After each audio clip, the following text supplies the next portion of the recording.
Yeah, I think people have terrible risk calculus in general. Even people who try to be really good about this are bad at it. The answer, I think, is almost always A, you're wrong about what is risky and what is not risky. And B, most people don't take enough risk, especially early in your career. Being young and unknown and poor, that is actually a great gift in terms of the amount of risk you can take. And I think people don't capitalize on that enough.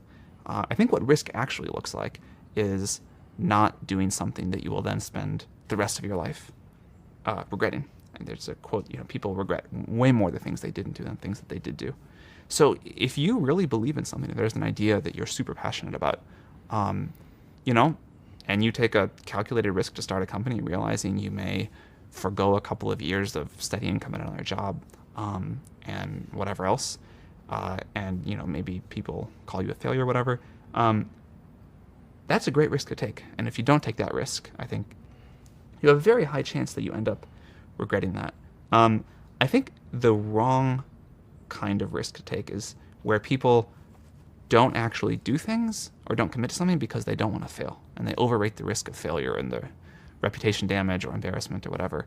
I think one really important thing to strive for in your career is to be a doer, not a talker. And the reason that people don't do stuff, one is it's hard, and two is it's risky. And so you have these people that want to dabble in a bunch of different projects but never be all in on one.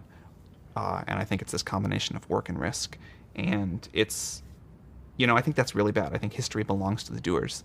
And I think you should take a risk, actually do something. Don't just sit around and talk and organize and bring together groups and go to thought leadership conferences and whatever it is these people spend their time on other than actually building something. And just take the risk of committing to what you have conviction on.